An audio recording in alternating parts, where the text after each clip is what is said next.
Kailangan niya ng support, so lalagyan niya natin ng support doon sa back. No? Pero pagka medyo alanganin, malaki masyado, baka hindi magkasya, tanggalin nyo na ito. No? Support lang ito siya doon sa likod ng pasyente. Okay? Then yung sa head, ito yung inano natin doon sa head, yung binabalot. Yan. Okay, kailangan ko muna ng pasyente. So dito, pwede yung hilahin dito, dalawa. Yan. So may handle siya. Mamaya ipapakita paano gagawin.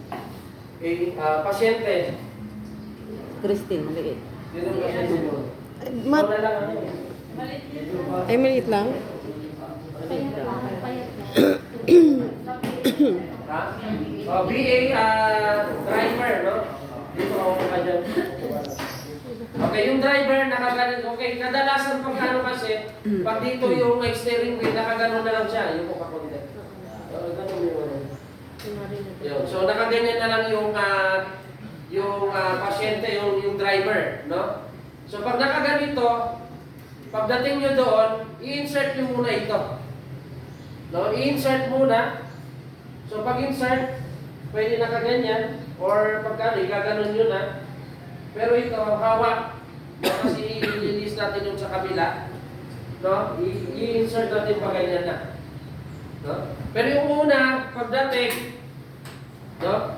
Halimbawa, may na-aksidente, nandiyan pa rin yung driver, hindi nakalis. Check. Check muna yung engine. No? Baka umandar pa. No? Hindi pa na. So, turn off muna.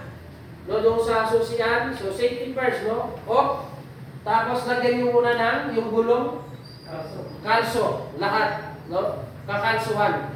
Okay? So pag nakalsuhan na, engine off, yung isa lilipat doon sa dito sa likod, no? So doon sa likod nakaganon siya. Nakaganyan, no? So nakaganyan support, nakaganyan lang. Then yung isa naman is mag-insert ng Kendricks. Dito ka muna. Doon ka muna. Yan, nakaganyan dito. So assuming ito sa likod ng ng driver, no, sa sasakyan tayo. Then insert natin yung Kendricks or yung extrication device. Yan. Then dahan-dahan, hawak lang. Support. Ang liit din ang nag-awak eh. Pagkano, pwede natin lagyan dito, no? Support doon sa likod ng pasyente.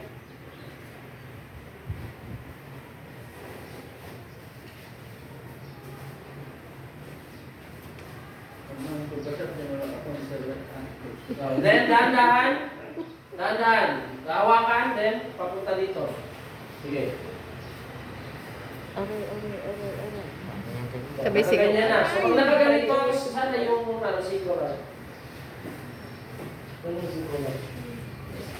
Dito ata, baka meron dito.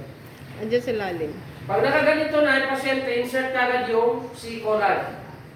No? Tayo natin yung C-collar. So, yung isa, nakasupport, nakaganon lang, doon sa likod. So, then insert yung C-collar, dito ka, kayo na yung muna ito, yung sa likod.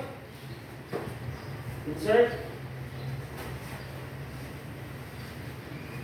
Yan. Titinan nyo ito ha, lagi ito yung parang nagkakamali. So dapat paghawak yan. Ganito. Insert. So doon sa chin. Then strap. Yung ano. So naka-open na dito, pwede ka mag-check ng pulse, o check yung jugular vein, no? Then bago i-secure ito, yung head. Hawak mo na